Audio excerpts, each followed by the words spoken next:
The shadow of the Iran War. The shadows of the world are built from greed, hatred, envy, ego, jealousy, lust, lies, pride, and wrath. Yet something important must be understood. The shadow is not born from history. It grows quietly within the human heart, within pain, pride, and unanswered questions allowed to harden in silence. From such places, the darkest acts of humanity have often emerged.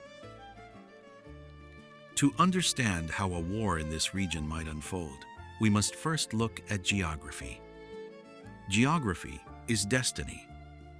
Even without knowing the participants, their weapons, or the decades of history behind this conflict, a single map begins to reveal how such a war could unfold. The terrain, the choke points, the vulnerabilities, they are all laid bare.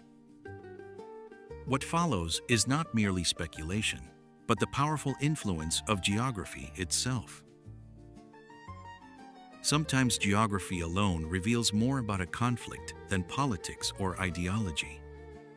Mountains, deserts, coastlines, and narrow waterways quietly shape the destiny of nations. The world's most critical choke point. The Strait of Hormuz begins as a narrow waterway. At its narrowest point, it spans just 33 kilometers, or about 20 miles. Close enough that a strong swimmer could cross it.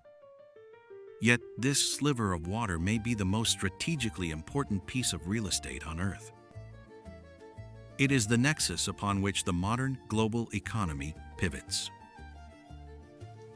For this reason, it must be handled with care, patiently, methodically, and diplomatically. Otherwise, the world's economy could descend into chaos at this critical choke point. The oil flow. Every day, 20% of the world's oil passes through this strait from the Gulf Cooperation Council, GCC countries, which are Saudi Arabia, the UAE, Kuwait, Qatar, Bahrain, and Oman. This oil doesn't stay in the Middle East. It flows east to power the engines of Asia, India, Pakistan, South Korea, China, and Japan. The dependency is staggering. India imports 60% of its oil from this region. China imports 50%. Japan imports 80%. Japanese government official has publicly stated that if the Strait of Hormuz closes, Japan's oil reserves would last approximately 7-8 months. After that, the world's third largest economy would grind to a halt. And Iran has already demonstrated repeatedly that it possesses the capability to close this strait. The implications are clear. In the coming months, we should expect severe disruptions to the global economy. The GCC linchpin of the American empire. But oil doesn't just flow out through the Strait of Hormuz. Something equally critical flows in: food. This is the part most people miss. The GCC is not merely an oil exporter, it is the linchpin of the entire American empire. To understand why, you must understand the petrodollar system. The US dollar maintains its global dominance through worldwide demand, a system known as the petrodollar. People around the world need dollars because they need to buy oil, and the GCC, particularly Saudi Arabia, requires payment in US dollars. This arrangement, established in the 1970s, creates artificial demand for American currency and allows the United States to print money without triggering hyperinflation. It is the foundation upon which American economic hegemony rests. If the GCC collapses, the petrodollar system collapses.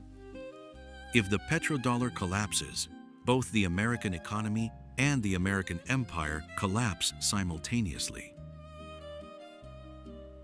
GCC vulnerability. Here's the paradox. The GCC itself is an artificial construct that cannot exist without this system.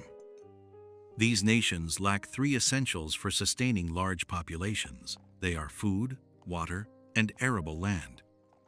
Cities like Dubai, Abu Dhabi, and Riyadh, home to millions, exist only because petrodollars flow in and food flows in through the Strait of Hormuz. Close that strait, and food shipments stop. Without food imports, populations starve. The numbers tell the story. 80% of all food consumed in the GCC is imported from overseas. This creates a perfect strategic vulnerability. The Iranians can close the Strait of Hormuz at any time, strangling the global economy and bankrupting the American empire in one move. The question is not capability, it is willingness. Iran's geographic advantage, the mountain fortress. Now consider the terrain. Iran is a natural fortress ringed by mountains, the Zagros Range to the west, the Alborz to the north. Compare this to the GCC, flat, exposed desert with nowhere to hide and no natural defenses. This is not a fair fight. Mountains provide concealment. In those rugged peaks, Iran can hide rocket bases, drone facilities, and missile installations. This is the foundation of Iran's entire offensive strategy: strike from hidden positions that cannot be easily targeted or destroyed. From these mountain strongholds, Iran can attack three critical target categories in the GCC. 1. American military bases. Despite the massive U.S. military presence across the Middle East bases in Qatar, Bahrain, the UAE, and Kuwait, these installations cannot be adequately defended against sustained Iranian drone and missile attacks. They are fixed targets in open terrain. The strategic vulnerability is almost absurd in its obviousness. 2. Oil and energy infrastructure. Oil fields, refineries, and export terminals sprawl across hundreds of square kilometers of open desert. How difficult is it to destroy an oil field with a drone? Not difficult at all. How do you defend such vast, exposed infrastructure? You cannot. Not effectively. 3. Water desalination plants. This is the most critical vulnerability. The GCC has virtually no natural freshwater sources. Instead, these nations depend on desalination plants, industrial facilities that convert seawater into drinking water through energy-intensive processes. These plants provide 60% of the region's water supply. They are large, stationary, and catastrophically vulnerable to drone strikes. The strategic imbalance is stark. Iran operates from a mountain fortress where it can hide its offensive capabilities, while the GCC sits exposed on flat desert with no natural defenses. At any point in this conflict, Iran can choose to cripple or destroy the entire GCC, and there is no defensive system capable of stopping it. Iran's vulnerability: water. But Iran has its own Achilles heel: water. For years, Iran has suffered from severe drought, worsened by climate change and mismanagement. Lake Urmia, once one of the largest saltwater lakes in the world, has shrunk by 90%. Groundwater levels have plummeted. Agricultural regions have turned to dust. This is where the Israeli-American strategy comes into focus. Target Iran's water infrastructure. The mountain fortress can become a mountain prison, trapping 89 million people inside a country with insufficient water to sustain them. We are already witnessing the early stages of this strategy: attacks on civilian infrastructure, power plants, and hospitals.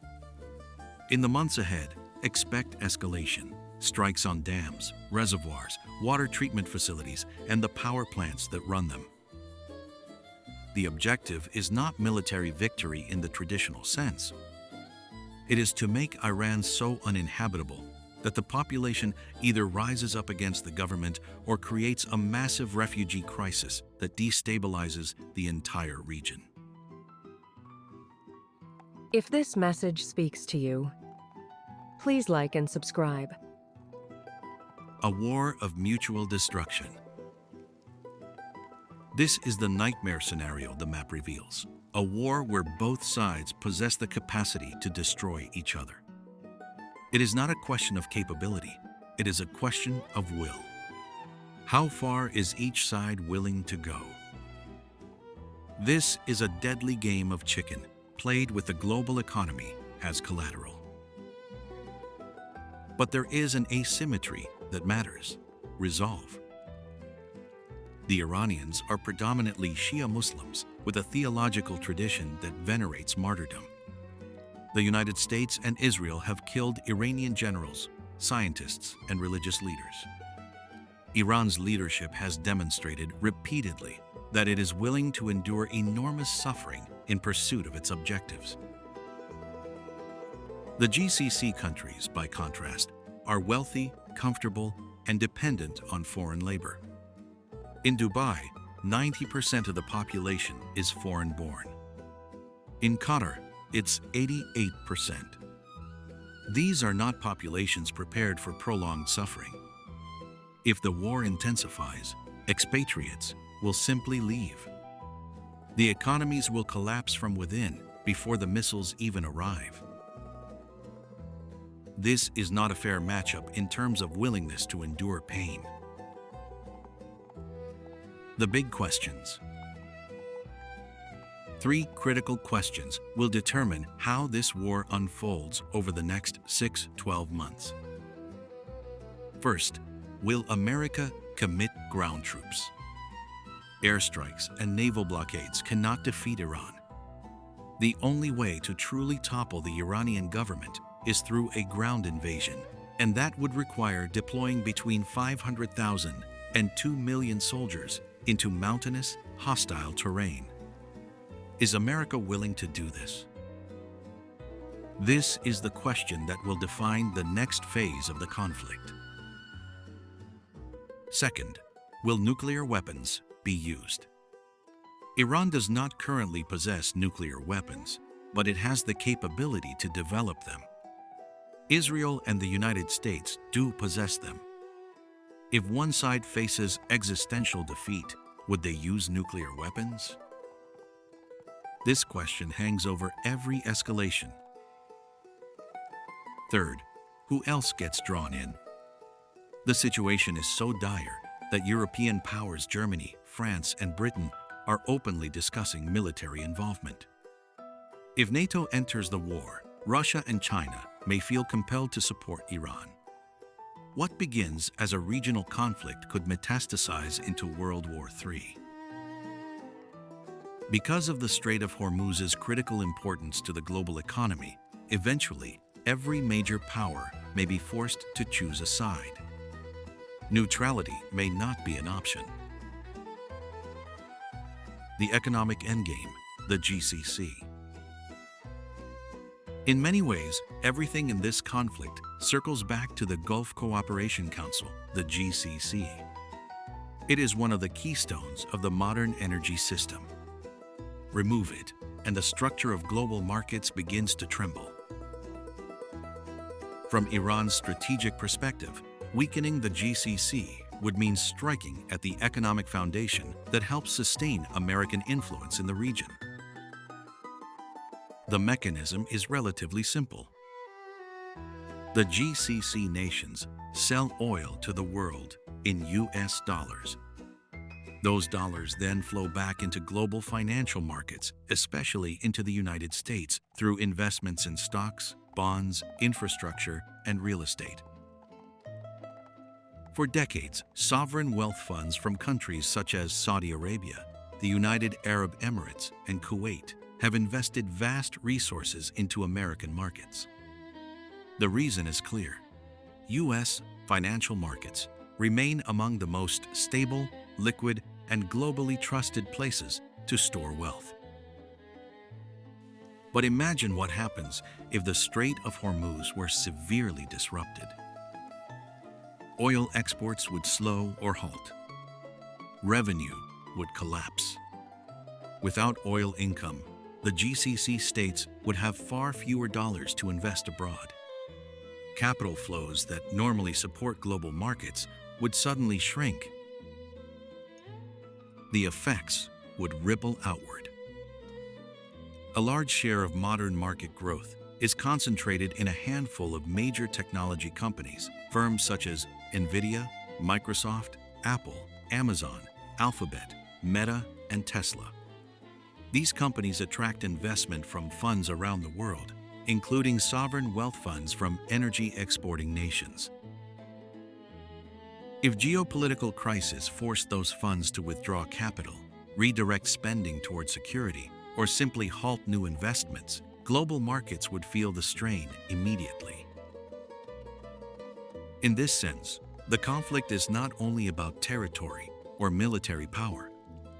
It is also about the financial architecture that underpins global influence. The conclusion. Jesus speaks. So the map has revealed its secrets. The vulnerabilities are real. The strait can be closed. The infrastructure can be struck. The water can be cut off.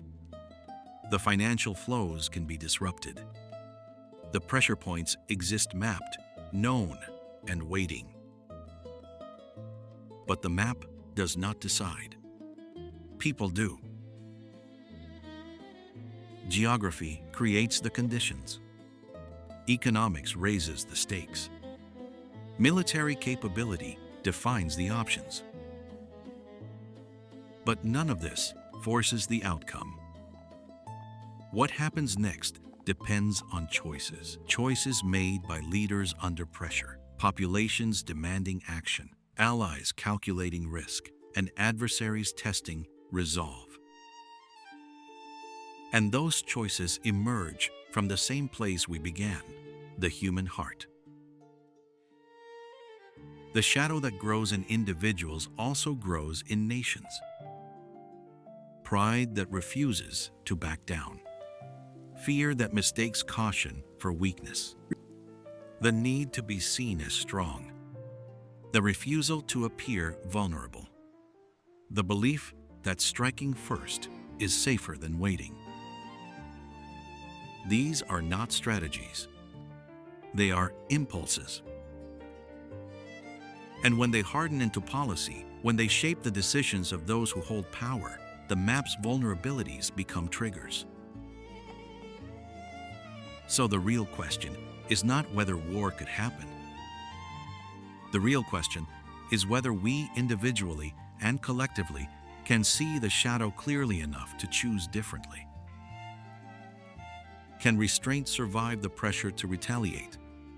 Can patience outlast the demand for action? Can we recognize the edge before we step over it? The vulnerabilities are real. The stakes are high. The consequences would be catastrophic. But the outcome is not written. It will be chosen. And this is where the story continues. Thank you for listening and for watching video 10.